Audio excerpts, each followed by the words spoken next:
Hi guys, welcome back to Data Every Day. Today we're looking at a dataset of apartment rentals in Germany. More specifically, it's different types of homes that are being offered for rent in Germany. And we have there is one column here called type of flat.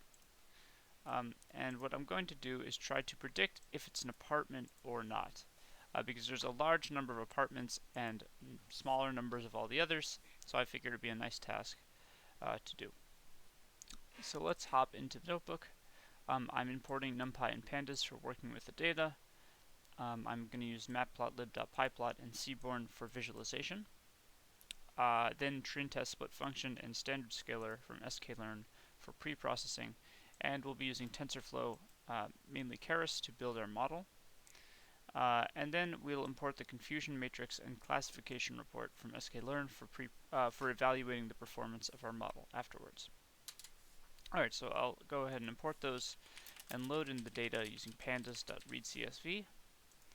Grab the file path over here, paste it in, and take a look. So I think this dataset has about 200,000 rows, so it shouldn't take too long to load in. But yeah, here we go. It has 268,000 rows, 49 columns, and we're going to do some heavy pre-processing on this dataset to be able to use it for machine learning. So I'd also like to get a little more in-depth info on the dataset with data.info. So we can see we have 19 object columns, so we're going to have to do some sort of encoding for each of those columns. And you can also see that we have varying degrees of missing values in each column. Some of these we have a lot of missing values, such as this. There's only 80,000 non-nulls. So we may have to drop some of these columns that have too many missing values in them. Alright, so let's get into pre-processing. First actually I'm going to create some helper functions that'll help us with the pre-processing. And so I'm going to create a function called preprocess inputs. And it's going to take in a data frame, it's going to make a copy of the data frame, and it's going to return the data frame. And so that will store the result in X, and will pass in data. So X is going to be the processed version of our data, and then the data is the raw, unprocessed version. Alright, so where to begin? So there's probably the first thing we want to do is start dropping columns. So dropping columns is not like a good thing.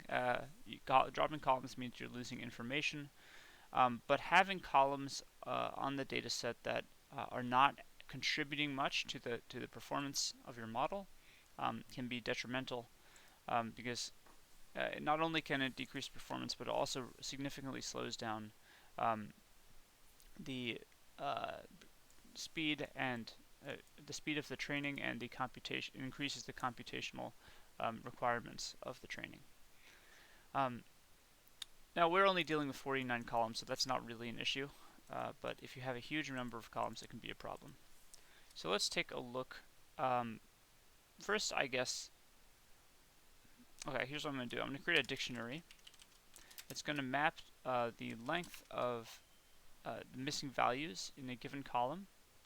It's actually going to map a column name to the number of missing values in that column. So we'll take X and take X subcolumn and check how many unique values there are with taking the length of the .unique function. And we're going to do that for every column in x.columns. And so here you can see the number of unique values associated with a given column. And in here we have some really high cardinality columns. So by that I mean columns with a really high number of unique values in them. And this isn't a problem when we're dealing with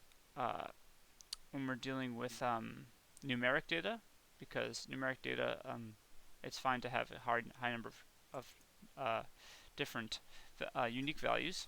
For example, the service charge has 12,000 values, but that makes sense because they're all distinct numeric values.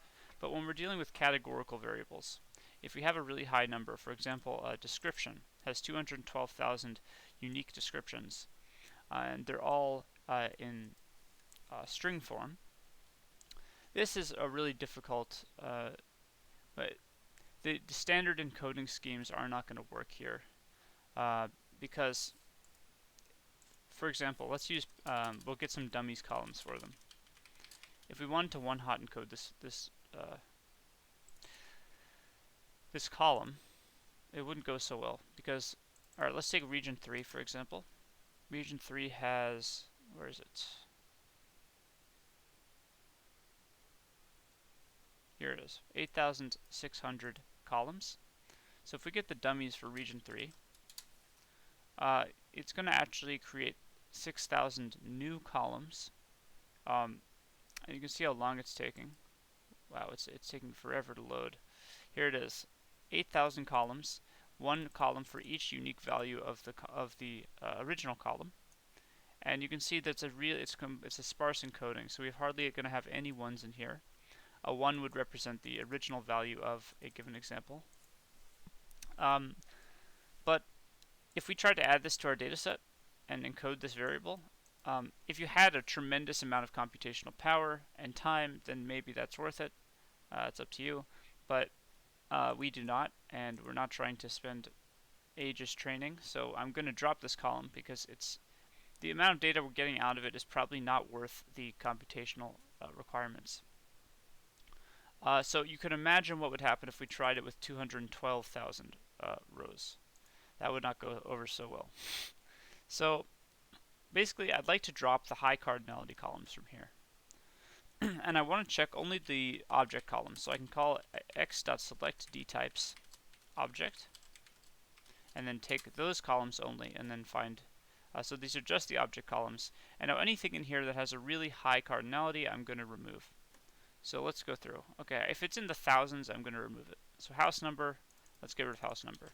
So up in here in our preprocess inputs function, I'm going to drop high cardinality categorical columns. So df equals df.drop. We'll pass in house number. Then what else we have? Street. And we have street plane. And I'll leave the region 2. 400 is okay, but region 3 is too many, so I'm going to drop region 3. Description, obviously, and facilities both. I'm going to drop those.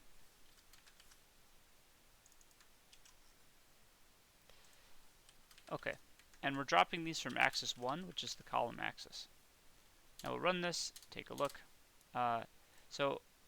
Yes, it is true that we could use some natural language processing techniques to encode the descriptions more efficiently without using 212,000 different columns.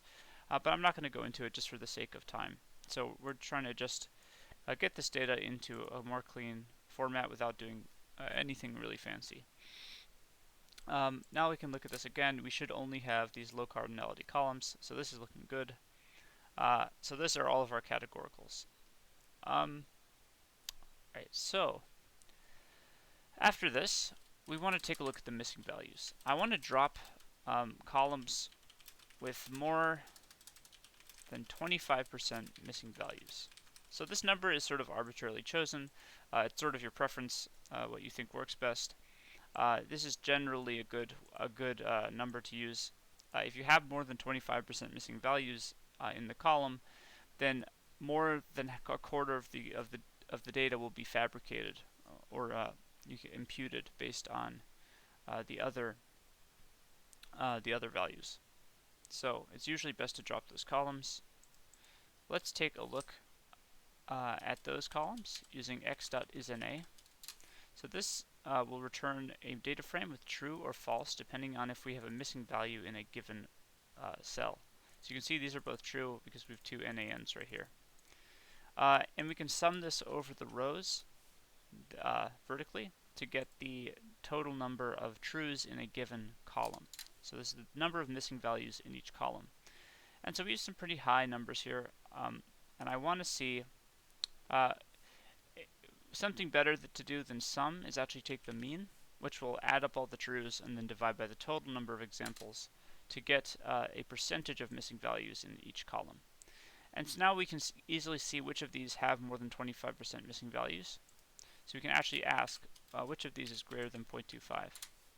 And we'll get trues whenever the mean is greater than 2.5. Now we can actually use this true-false series as an indexer for x. So we'll call x.loc, pass in all rows, and just use this true-false series as the column indexer.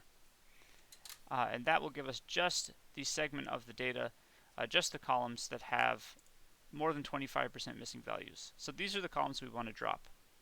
So we can actually call .columns, just use the attribute columns at the end to get a list of just the column names. And so I want to grab this and put it into our function. I just replace x here with df, and then call that, we can call it missing value columns. And then all we have to say is df equals df.drop missing value columns, and we're dropping from axis 1, which is the column axis. Alright, so just give me 1 second. Okay, let's run that, take a look. If we run this again now, actually we were doing x.isInA dot mean. You see that none of the remaining columns have over 25% missing values. And if we look at the sums, you can see the counts of them. The most we're having here is about 57,000 missing values, but that's out of a data set of 268,000 rows. So we should be fine to fill in these values we can use the mean in the case of numerics and numeric variables. In the case of categorical variables, we'll explore some other options. But this looks manageable now. Alright, so next what I'd like to do is construct our label column. So like I said, we're trying to predict whether a given house is an apartment or not. And so for that we're looking at the type of flat column. Where is it? Let me just search. Oh, this is x. Type of flat. Here it is.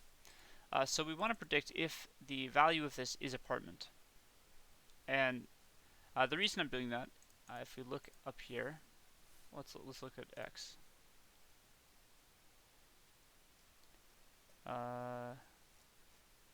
Okay.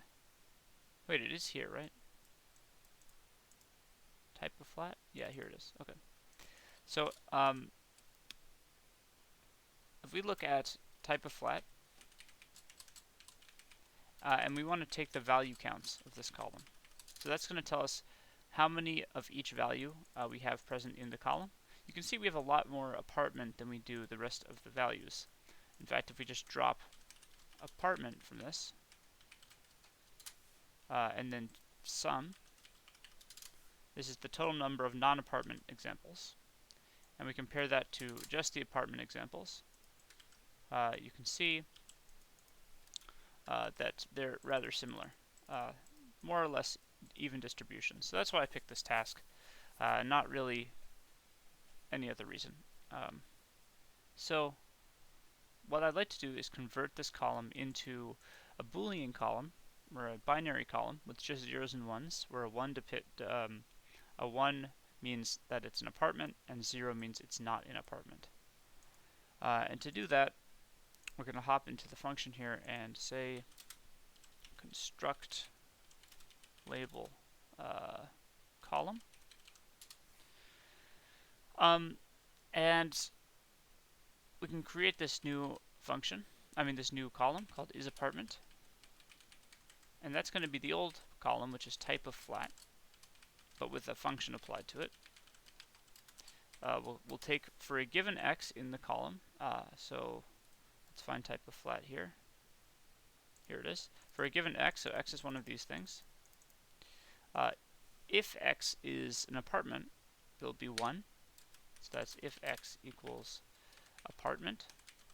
And otherwise, it'll be 0. And that will set set x equal to 1 or 0 for each value in type of flat, and then store that result in isApartment as a new column. And then when we're done, we can drop we can drop type of flat because we took all the information out of it that we need. Obviously, keeping it on after that it would be cheating because all the information we need is stored in that column. All right, and there's actually one issue with this, which is there might be some missing values in type of flat. So we'll just check that. Yeah, we have 36,000 missing values. So it doesn't really make sense to fill in those values and then try to predict them. So I'm just going to drop the rows that have missing values for this column. So here I'm just dropping rows. We'll say drop examples with missing label values.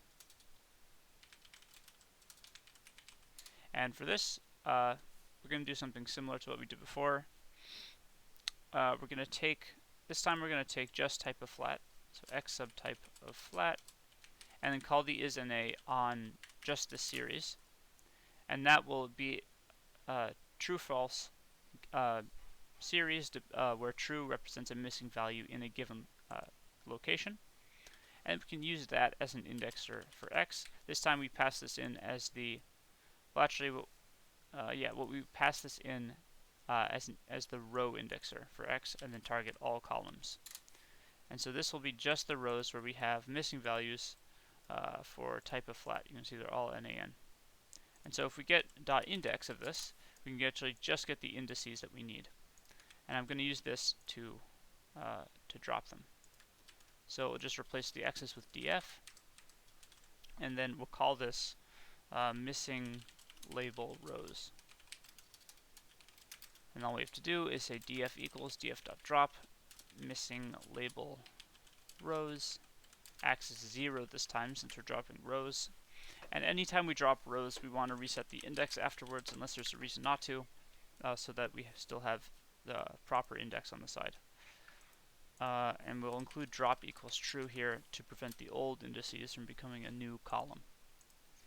Alright, so let's check that out. If we check this now, we should no longer have any. Where is it? I can never find type of flat. Oh, we don't have type of flat anymore. We have isApartment, which was created from type of flat. So at the end here, we now have a 1 or a 0, depending on if there is an apartment in the old type of flat column. All right, so that takes care of that.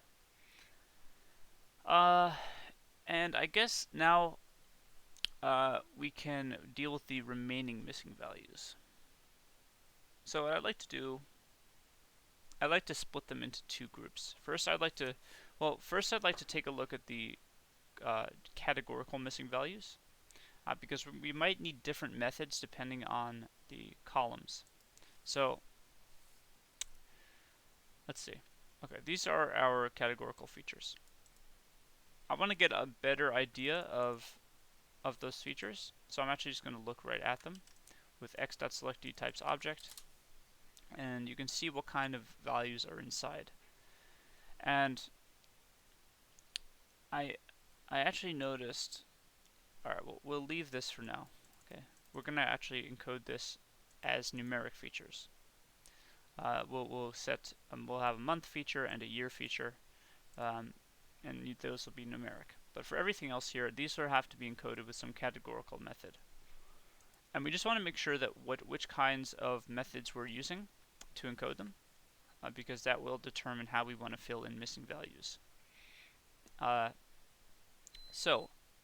What we're looking for is we want to know if there's more than, first of all, if there's more than 2 values in a given column. Because if there's only 2 values, we'll use a binary encoding. Just set one of the values to 0 and one value to 1, which is very simple. So we can get that with, I guess we can do something similar to what we have here, except instead of taking the length, actually no, this gives us the information. We can see if there's only 2 values in a given one of these, and no, there are not. They're all over 2, so we don't have to worry about that. Actually, there's fewer than before. All right. Yeah, they're all over 2. And that next thing we want to check is if there an ordering between the values in the column. And so here there's no ordering. This is a region. Heating type, there's no ordering here. Telecom TV offer. Let's take a closer look at that. We can take the column and type .unique to see what kind of values are in there. And I wouldn't say there's necessarily an order between these, so no ordering there. Firing types. Yeah, no ordering, they're all independent. GOBLN, I guess this is some sort of geographic location. And also no ordering. GOKRS, I believe it's related. No ordering. Region 2, no ordering. And finally date, which I said we'll deal with separately. So, let's see. Does date have any missing values? No, it doesn't. So we don't have to worry about that. Everything else here are what we call nominal features, because there's no ordering between the values and they have more than 2 values in them. And to deal with nominal features, your best bet is probably one-hot encoding, which is using the getDummies function that I showed before. Basically, we just take in one of the columns, let's say region 1, and we get the dummies for it. That'll send each unique value to its own column, and then we'll have a 1 in a given location that represents the original value of a given example. So here you can see that correlates to the 1 here. This one correlates to the 1 here, and so on. You can see the 1s represent the original values of the column. And we can also include a prefix here. Let's just call it the same as the column name. And that will just put a little indicator at the beginning of each of these columns so that we know where these columns are coming from. You can see the original column name there. And we're going to use this to do our one-hot encoding. So up here in our helper functions, I'm going to create another function called one-hot encode. And this is going to take in a data frame and a column we'd like to encode. We'll start by creating a copy of the data frame and then creating our dummies. So I'm going to use pandas.getDummies. I'll just paste that in. This time, instead of x sub region, we're doing df sub column. And I'll keep the prefix the same as the column name. So prefix equals column. Once we have our dummies, we want to put it onto our dataset. So we'll use pandas.concatenate, pandas.concat, to concatenate the original data frame and the new dummies columns side by side, so axis 1. Then after that, we can drop the original column from which we created the dummies because it's no longer needed. And then we can return df. So here is a function that will do the one-hot encoding for us. And now we're ready to proceed. So basically what I'm going to do, I would like to note that if we get the dummies for a categorical that has missing values, let's use one of these that have missing values. We'll do the firing types. You'll see for a missing value, so this third example here is a missing value. What you actually have is there'll be all zeros across, so there'll be no 1 in that location in that example. And that's one way to do it, just to leave it that way. Another way, which I think I'll do today, is give it its own value that means missing. So we can actually call NANs missing, and then missing will get its own column. And just, I guess it just gives the model more information that way. So I would like to do that. So up here in our helper function, in our preprocessing function, first I'm going to split the missing values into numeric and categorical.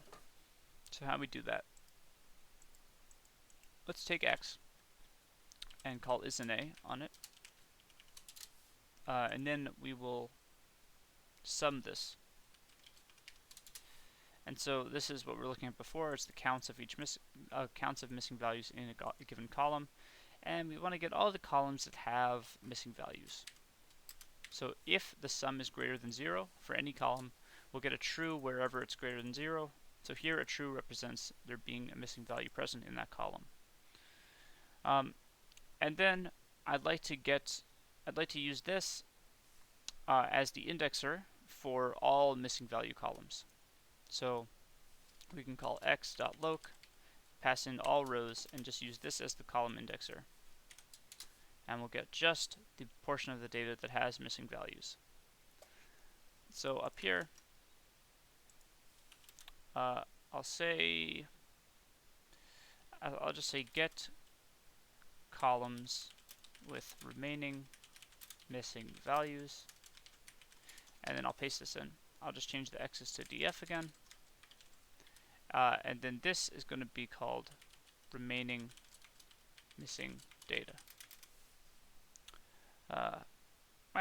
Maybe I'll call it remaining NA columns. NA for NA values, like this. Alright, and so this is the portion of the data that has columns with missing values. Now what we can do, I misspelled remaining. Alright, now what we can do is split it into categorical and numeric. So if we take this portion of the data that we just created and type select dtypes object, it will just get the object portion of this, right? So if we type .select dtypes on it, object, these are just the object missing values, categorical missing values. And so what we can do is take the columns of that, which are just the column names. So .columns will just give us the column names of it, and we'll store that in categorical NA columns. And then to get the numeric NA columns, that's just going to be the rest of the data. So we can just drop these columns from remaining NA columns. See if we take these, which are the categorical ones, and we type .drop this thing from axis 1, then we'll get just the numeric columns with missing values. So that's what I'll do. I'll say remaining NA columns .drop categorical NA columns. Dropping from axis 1 since it's the column axis, and then we'll get the column names of that as well. So .columns will give us just the column names of numeric columns. So here we have the categorical missing columns and the numeric missing columns. Now I'd like to deal with each of them separately. So we'll fill the numeric missing values with the mean of the column. And there's other more advanced ways to impute the values. There's plenty of interesting algorithms that can do it in smart ways, but one of the most basic ways is just to fill it with the mean of the column. So for column in numeric NA columns, so for each of these missing numeric columns, we'll take that column and call fill NA on it, which is a pandas function that allows us to fill all the missing values with whatever value we specify here. And then here we can pass in the mean of the column, df subcolumn dot mean, and then we'll store that result in the original column. And there we go. That should do it for all the numerics. Then we'll fill categorical missing values with missing. So like I said earlier, because they're all nominal features, we'll do one-hot encoding. I'm just going to set all the missing values to missing, and then when we do get the dummy columns, the missing will get its own column. So for each column in categorical NA columns, df subcolumn equals, I'll just copy this, the same thing, except instead of filling it with df subcolumn.mean, we're filling it with missing. Alright, now let's take a look at this. Preprocess, take a look at x, and then check the is/nas.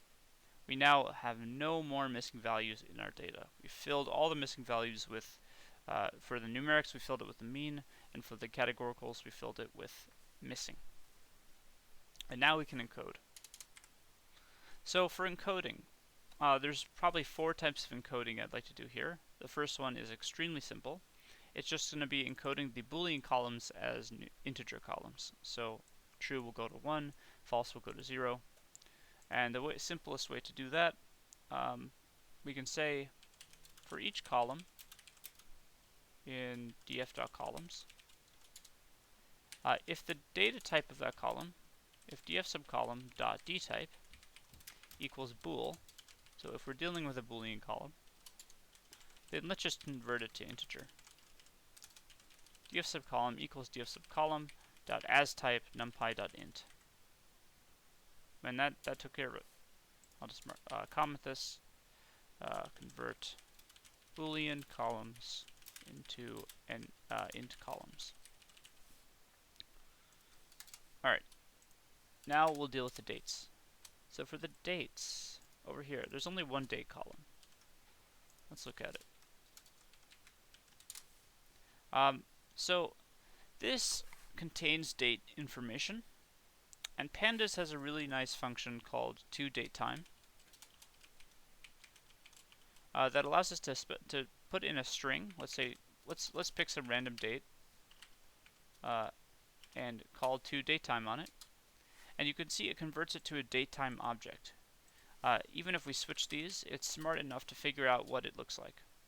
Oh, actually it didn't. I think we'll have to specify day first equals true. No, that's not the. Oh, let me just look it up. toDateTime. All right, here's the docs for it. Day first with no underscore. If the day's first, it's still then it understands it better, right? So as you can see, there's a bunch of different arguments here, but the one I'm interested in is format. If you specify a non-conventional date format like this, where there's no space, it's just a 3-letter word to represent the month, and then followed by a 2-digit year. If you try to pass this in, it's going to throw an error because it doesn't understand the format very well. So if we specify the format here, we'll be just fine. And so the list of different formats is over here. You can see we have codes that represent different types of the date time object. And in this case, we want the 3-digit representation of a month, followed by a 2-digit representation of the year. And you can see %b is actually just what we're looking for the month. It's the I said digit, but I meant character. 3-character representation of a month. So we'll use this %b in our format. So format is %b followed by, there's no space, there's just the 2-digit year, and you can get that here. Year without century as a 0-padded decimal number, so it's %y. Just like that. Now it knows the format, and now it can put it right into a datetime object for us. So using this, the reason we like to use this, the reason it's so useful, is because once it's in a datetime format, we can apply a function to it. Actually, we don't actually even have to apply it. We can apply, when we have a datetime object, we can type .year to get the year, .month to get the month, and so on.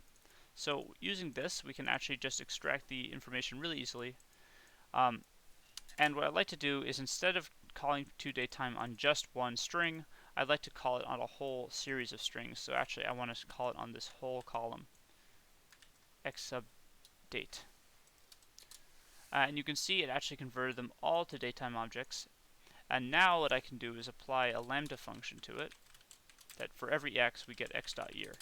That'll be all the years for each date.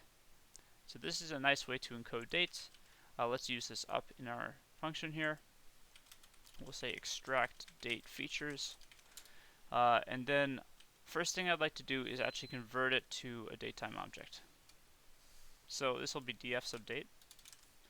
And we'll say df sub date equals pandas.toDateTime of df sub date with the specified format. And then what we'll do is create a year column that's going to take the date column, which is now in datetime form, and apply a lambda function that for every x we get x.year. Then we'll do the same thing but for a month column, except for every x we get x.month. And that's all the information we're really given. Even though you saw the datetime object did have day, it just sort of filled in first day of the month. So we don't need to add that. these are the bits of information we care about. And then once we're done with that, we can actually we can drop the date column since we no longer need it. All right, so let's take a look. So over here we have year and month, and these are integers that were taken from the original date column, and the date column is no longer on this data set. All right, so that's done with, and then we'll do the one-hot encoding. So the last thing we have to do for encoding is take those categorical features, which we confirmed were all nominal features, and one-hot encode them. So I already wrote the function for one-hot encoding. We're just going to call it over here. We're going to say for every column in df.selectDtypes object, for each object column, which we have confirmed are all nominal, df equals one-hot encode,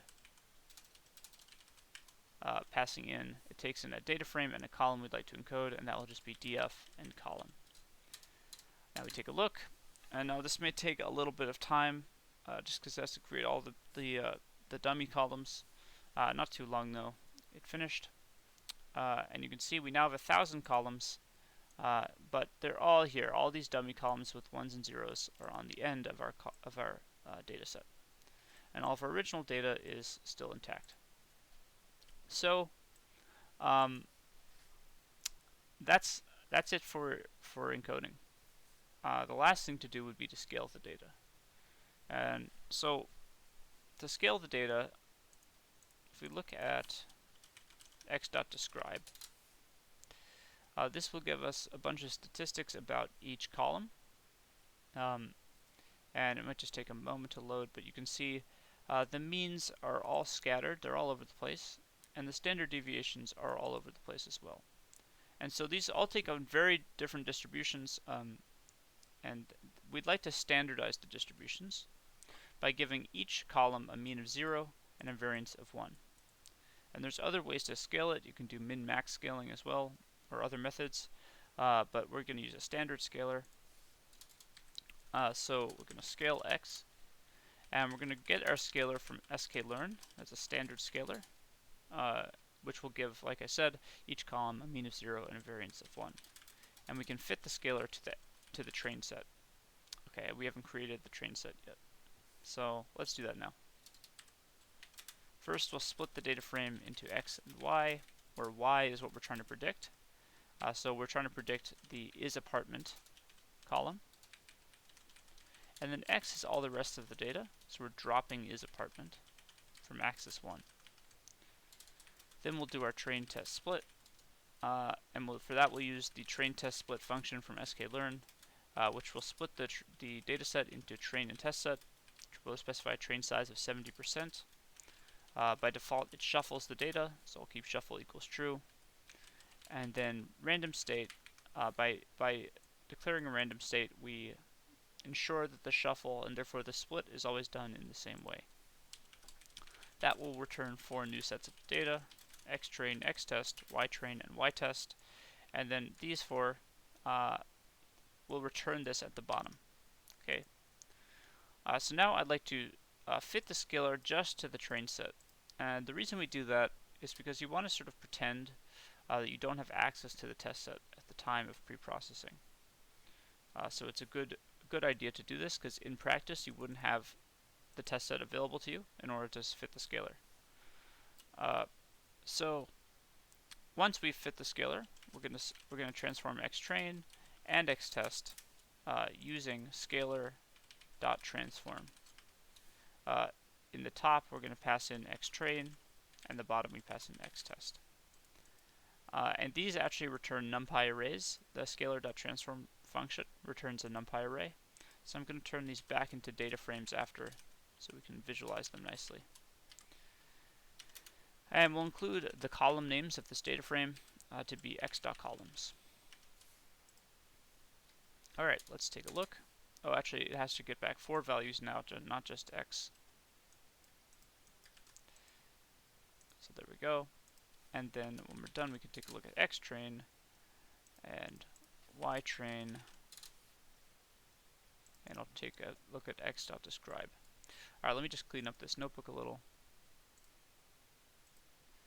Alright, so here's our new train set. This is 70% of the data, and it contains everything except the column we're trying to predict, which is stored in ytrain and ytest. So the test set is the other 30%.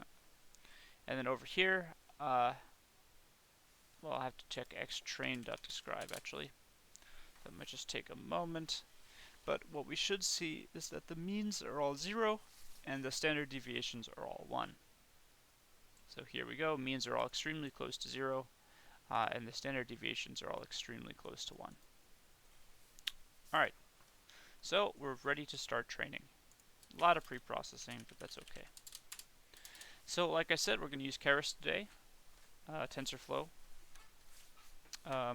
So we'll create our input layer, tf.keras.input. We specify the shape of an input. So how long is a single training example? How many values are we passing in? Here are the training examples. Each row is a training example, and it takes in 1036 different values. So that's the length of a vector that we pass into the model. So in here, we can actually get that value with xtrain.shape, and there's the value we want, so sub1. And so this is the length of the input. So we put a vector of that length. And then we will create our dense layers. So we're going to because this is just tabular data, we're just going to do a simple 2 hidden layer neural network. We'll use a dense layer with 128 neurons and a ReLU activation function, and then pass in the inputs, and we'll duplicate it. This time we pass in x. And then for our outputs, that will also be a dense layer, but it will only return one value, which will be the probability that a given example is an apartment. And so we want to give it a sigmoid activation, which will give back values between 0 and 1, which can be interpreted as probabilities. Then we pass in x here, and the flow through the model, you can see it now. So let's create the model with tf.keras.model, pass in the inputs as inputs, and the outputs as outputs.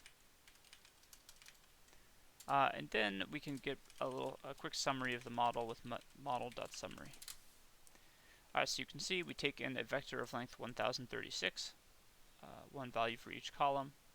That gets sent down to a vector of length 128, which then gets sent to another vector of length 128 via the weights in between the model, in between the layers. And then finally, all those values get sent down to a single value, which is the probability that that example is an apartment. So now we'll compile the model. Model.compile. Specify the optimizer we'll use, which we'll use Atom optimizer. And then for loss, we'll use binary cross entropy, which is a good loss function for binary classification tasks. Then for metrics, I'll use both accuracy and AUC. So tf.keras.metrics.auc, we'll give it a name as well. AUC is area under the receiver operating characteristic curve, or ROC curve, and it's a great way of getting a better sense of how your model is doing between classes and across classification thresholds. So by between classes, I mean is the positive class 1 doing better than the negative class 0? The AUC will be a better representation of the balance between the classes. And across classification thresholds, what I mean is are we classifying at 50% probability, or 60% probability, or 70% probability? It's sort of robust to that change, and it tells you across all classification thresholds how your model is doing. So now we'll store the fit history in history, and we'll call model.fit. Here's the actual training. pass in xtrain and ytrain to train on, and then a validation split of 20%. So we'll send 20% of the training set to the validation data. For batch size, we'll have 32. We'll train for 100 epochs, but we'll stop it early with the callback function. tf.keras.callbacks .early stopping. And the early stopping function takes in a value to monitor, which we'll use the validation loss. And when we see the validation loss stops improving, we'll wait a certain number of epochs. Let's say 10 or 5. 10's fine. I'll do 5. And then when it notices the loss has not improved for 5 epochs, it will stop the training and restore the weights from the best epoch. So restore best weights equals true. Alright, and now we could run this. And the training should begin. There it goes. And while that happens, I'd like to sort of start visualizing how it looks, how the training progresses. So what I'll do is I'll create a new matplotlib figure here, pyplot figure, with a figure size of 16 by 10. And then I'll plot, okay, on the x-axis, we're not training for the full number of epochs, so I want to get a range of the actual number of epochs we trained for. I'll call it epochs range, and that will be a range with the length given by the number of epochs we trained for. So we can get that with length of history.history sub loss. So how many values of loss do we have? How many of these do we have? We're checking, and that will give us the number of epochs. We then make a range out of it, and we'll plot that on the y-axis. The x-axis. Epochs range on the x-axis, and on the y, I'd like to plot the actual loss values. Like that. And we'll give it a label as well. This is training loss. Alright, and let's duplicate that, and I also want to plot the validation loss. So all we have to do is to go in here and change that to val loss. Then we'll give it some labels. Epoch on the x, loss on the y, and then we'll give it a title, which will be training and validation loss over time, and we'll enable the legend and show the plot. And so this will be done soon, probably. Let's see. The validation loss is still decreasing, but when it starts increasing, then the early stopping callback will kick in, and we'll restore the weights from the lowest validation loss epoch. So I guess I'll pause the video and resume it when it finishes. Alright, it has finished, and we can now plot this graph, and we can see the loss as the training goes on. So the training loss is going to keep decreasing because it's just getting better and better, but at some point it's going to start overfitting, and that's demonstrated by the validation loss. So you can see the validation loss comes down, reaches a minimum, and then starts increasing again because the model is doing not so well looking at unseen data. Obviously, maybe not obviously, but it's trying to memorize the data instead of find a fit that will generalize to unseen data. And so there the validation loss is showing that. So what happened here is the callback function got triggered because we started increasing again. It'll cut off the training and then restore the weight from the best epoch, which was at the minimum here. Restore the weights from the best epoch. Alright, now let's get some results. Let's see how this model's doing. So I'd like to create a function up in our helper functions. Let me call this one, let me put preprocessing here, and then up here we'll have our helper functions. So I want to create one called evaluate model. It's going to take in a model and a test set. And we'll start by getting back the evaluation results from the model.evaluate function. So I'll store it in results. That'll be model.evaluate. And the model.evaluate function will return the loss and whatever metrics we specified. So we evaluate on the test set. And I'll enable verbose equals 0 so we don't see the loading bar. And then, so it's returning the loss, the accuracy, and the AUC value. So let's print those out. Test loss. I'll display it to 4 decimal places and format it with results sub 0, because the first result it returns is the loss. Then we'll do the accuracy. This one I'll display to 2 decimal places with a % sign after, and this will be result sub 1, and since it's a percentage, I'll multiply it by 100. And then we'll have the AUC. Oh, sorry, this should be accuracy. Alright, then we'll have the AUC, which I'm also displaying to 4 decimal places, and that'll be result sub 2. And I'll just indent these up so they're all lined up. And that'll be the first part of our evaluate model function. Just getting the loss, accuracy, and AUC. And then I'd like to take a closer look at how it's doing between classes using a confusion matrix and a classification report. So I imported these functions earlier, confusion matrix and classification report. And they both take in a set of true predictions, which is given by ytest, and a set, sorry, not predictions, a set of true answers to the test values, which is ytest, and then a set of predictions that our model's making, which I'll call ypred. And ypred we'll get from model.predict xtest. So it's going to make predictions on the test set and then store that here. Now this will actually return probability values, because we're actually returning here a single value with a sigmoid activation. So it's not going to be the classification, but rather it's going to be the probability. So we can get it as a classification by asking if it's greater than 0.5, because if the probability is over 50%, we'll classify as 1, and if it's less than 50%, we'll classify as 0. So this will be a Boolean, right? For each prediction, it'll be a Boolean. So then we just want to turn it into integers using numpy.array, specifying the data type as numpy.int. And then this actually is two-dimensional by just the nature of the way TensorFlow returns it. And sklearn's confusion matrix doesn't like it when it's two-dimensional, so we're going to call numpy.squeeze on it to get it down to 1 dimension. Alright, now when we get our confusion matrix, let's call it CM. We pass in ytest and ypred. And our classification report, very similar.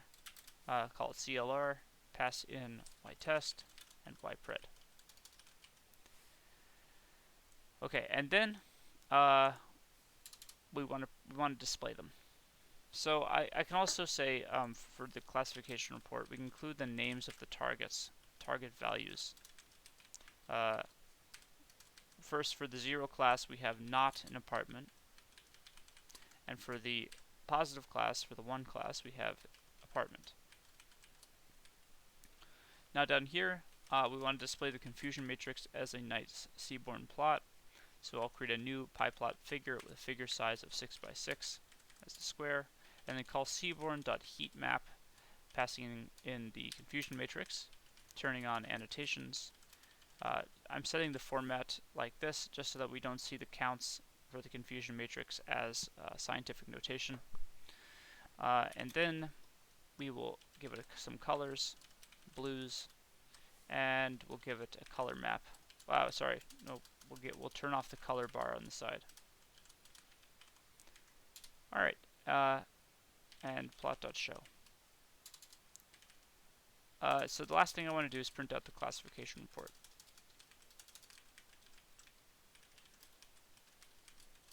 So I'll just display it like this, and then CLR. Alright, and there's our function. So now down here in results, let's call the function evaluate model. We pass in our model and our test set.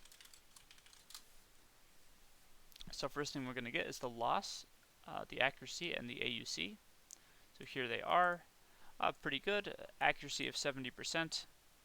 We have a problem. Actually, I think it's target names, not target values. Target names. Alright, try that one more time. Here is our confusion matrix, and here is our classification report. So I want to sort of spruce it up a little. It just shows a 0 and a 1, and it's not really saying what the axes mean, so let's go in here and fix that a little. I'd also want to add 3 more hyphens here. Alright, so first let's give it some label axes. On the x we'll have the predicted values, and on the y we have the actual values. And we'll give it a title, confusion matrix. Alright, and last thing I want to do here is I want to give it labels names like this instead of just 0 and 1. So we can set the x ticks and y ticks using plot.xticks. First we specify the spacing of the ticks, and we get that with numpy.arange, 2 values evenly spaced from 0 to 1, and then we increment that by 0.5 so that we have the tick mark setting right in the middle of each box. And then right here we pass in the actual label values, and we'll do exactly the same thing for the y ticks. Now at the bottom here, we'll call evaluate model, and we should see the confusion matrix in just a moment. Here it is, and the classification report. Alright, so now we can actually evaluate this performance. So, the confusion matrix just shows the predicted values. So here are all of our not apartment predictions, and here are all of our apartment predictions. And then this actual value represents how well we did, right? So you can see we misclassified a bunch of apartments a bunch of non-apartments as apartments, and that's represented here because we predicted apartment when it was actually not an apartment. So we get 11,000 misclassifications there. We also made some mistakes here, which is where we accidentally predicted not apartment when it really should have been apartment. So these metrics down here sort of are indications of this. The precision measures how well we're doing across the classes, so between the actual classes, how well are we doing within a single prediction, a single type of prediction. So you can see we have a precision of 0.72 for the apartment class because out of all of our apartment predictions, we got 72% of them correct. So 30,000 plus 11,000 divided by the total should give 72%. The recall is a measure of how well we're doing within classes. So like this, saying within the actual apartments, how well did we do? And so recall of 0.78 is saying out of all the actual apartments, we got 78% of them correct. And then the F1 score is an indication of both of them. So F1 score is calculated by 2 times precision times recall over precision plus recall. So just like a sort of it just adds. I mean, it's at its minimum value of 0. That occurs when either precision or recall is 0, and at its maximum value of 1, that occurs when both precision and recall are 1. So it's a good indication overall, like if you want a single value how a classification model is doing within a given class, the F1 score is quite useful. And you can see that it looks like the apartment class is doing slightly better than the not apartment class. And you can see that that's also because the precision and recall scores are lower. So it's saying the sort of like considering this little triangle here, we got more guys in the box than if we look at this little triangle here. Over here, we have too much spillage out into these two boxes when we really want them in this box. Whereas over here, we had less spillage into these two boxes. So that's just one sort of cool way to look at the classification performance. And I guess that will sum up today's video. So it was a bit of a long one, but thank you so much for watching, if you stuck around. Um, if you liked it, make sure to subscribe and hit the bell for more content, and leave any comments you have in the section below. I'll see you guys tomorrow. Have a fantastic day.